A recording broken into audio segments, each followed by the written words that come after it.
Lecture तो आप बहुत अच्छा देते हैं, वो तो सभी जानते हैं। और ये चोर उचक्के देशद्रोही ये तो और भी अच्छा लेक्चर देते हैं। ना मैं ये छोटे मोटे चोर उचक्कों की बात नहीं कर रहा हूं, मैं बड़े चोरों की बात कर रहा हूं, जो बैंकों से करोड़ों करोड़ रुपए गायब कर देते हैं, जो देश के हजारों करोड़ रुपए लूट के विदेशों में जाकर प्रॉपर्टीज ले लेते हैं। जब मैं उनका लेक्चर सुनता हूं या देखता हूं, सभी तरह की मैगजीन्स में और टीवी में है, उस समय तो वो सब फरिश्ते की तरह लगते हैं। बहुत चमत्कारी लेक्चर देते हैं वो लोग। लेकिन जो मैं बोल रहा हूं, ये कोई लेक्चर नहीं है, ये मन की आवाज है, मेरी सोच है। हो सकता है कि अब आप कहें कि इस समाज में विवेक नाम की कोई चीज ही नहीं बची है। इस समाज के भेड़ियों से डर के समाज कहीं जाकर शून्य में विलीन हो गया है। हो सकता है या नहीं भी हो सकता। लेकिन आपकी भलाई के लिए मैं आपको बताना चाहता हूं, विवेक नाम का जो पौधा है वो आपके अपने घर में उग चुका है। अगर आप चाहें तो इस पौधे को काटने की कोशिश कर सकते हैं, लेकिन आप सफल नहीं हो पाएंगे।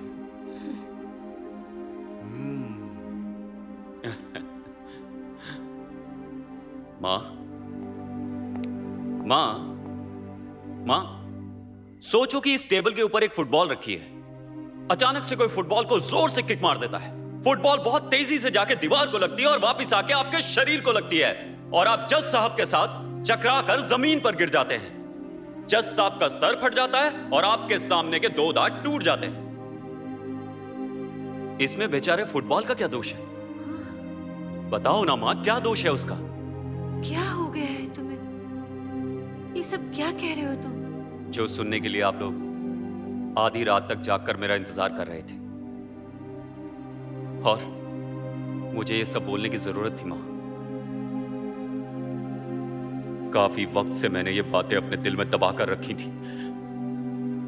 इसके अलावा मैं चाहता था कि मेरे इस दुख का कोई गवाह भी हो, और मां से बढ़कर गवाह इस दुनिया में और कौन हो सकता है?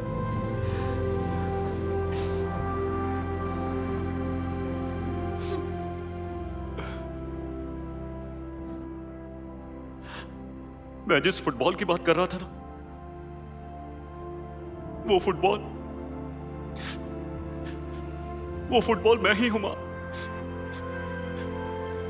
मैं हूं मां। और जिस आदमी ने फुटबॉल को लात मारी थी वो मेरा जन्मदाता है।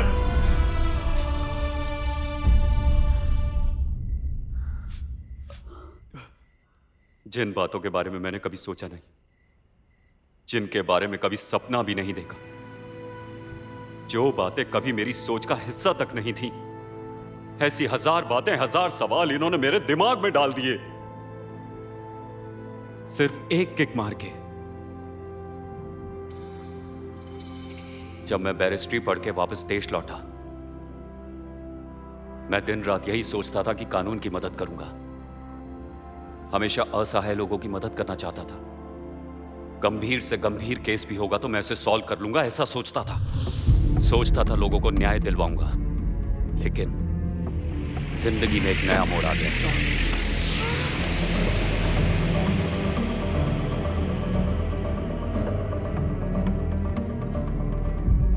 सर, पूरे 5 साल के बाद मेरे पापा फॉरेन से आए हैं। मैं ये सुनकर भागती हुई आ रही थी। मैं कुछ सोच नहीं रही थी। मुझे माफ कर दो सर। तुम्हारा नाम क्या है? मेरा नाम जन्नत है। कहाँ रहती हो तुम? उस जगह पर, वहाँ 3x4।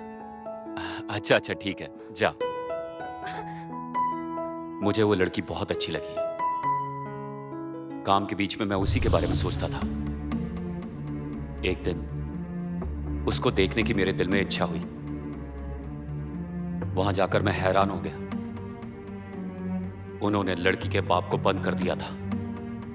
फिर उन लोगों ने लड़की के साथ बलात्कार किया। मेरे दिल में आग लग गई। मैंने केस करने के लिए बोला पर वो नहीं माने। बोले वो लोग हमें मार देंगे। मैंने कहा मैं वो देख लूंगा। लड़की के परिवार ने कहा कि वो बहुत पावरफुल और पैसे वाले हैं, आप उनसे नहीं लड़ पाएंगे। फिर भी मैंने उन्हें केस करने के लिए फोर्स किया।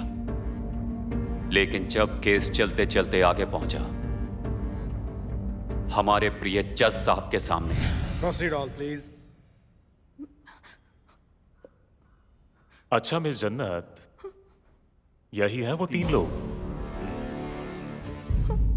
इन्हीं 3 लोगों ने आपका रेप किया है ना? है ना?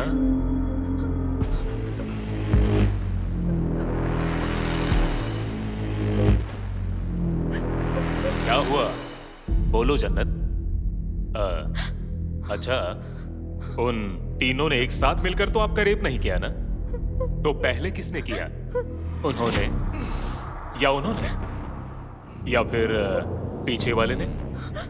क्या हुआ? जवाब दो, बोलिए कुछ। कुछ बोलोगी नहीं तो कैसे होगा? बोलो, उनमें से किसने पहले आपका रेप किया? अरे कुछ बोलती क्यों नहीं तुम? स्पीकर, बोलो, किसने पहले रेप किया था?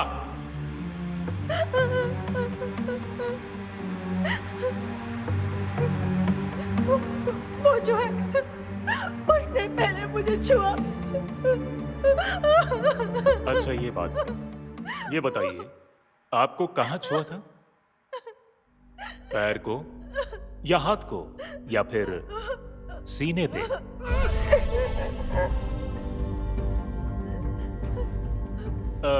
अच्छा ठीक है, जरा याद करके देखिए, उस घटना के समय आपने क्या पहन रखा था? साड़ी या सलवार कमीज? सलवार कमीज। सलवार कमीज। अच्छा, बलात्कार करने से पहले कपड़े तो उतारने ही पड़ते हैं ना? उन्होंने पहले आपकी कमीज खोली या सलवार?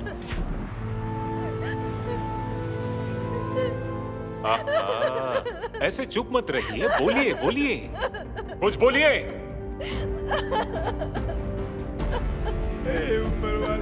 देखिए, यहाँ रोने से कोई फायदा नहीं होगा। ये तो अदालत है, यहाँ इमोशंस की कोई वैल्यू नहीं है। अगर इंसाफ चाहिए तो सब कुछ खुलकर बोलना होगा।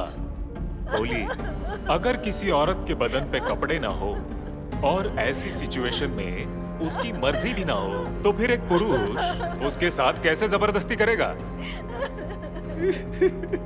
मेरे मुवक्किल ने जब आपके साथ जबरदस्ती करने की कोशिश की, तब मिस जन्नत आपने उनका सहयोग किया था या फिर अपने हाथ पांव चलाकर अपनी आत्मरक्षा करने की कोशिश की थी? नहीं, बोलो।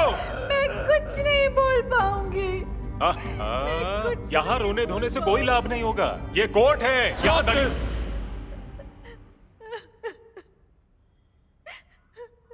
माननीय जज साहब,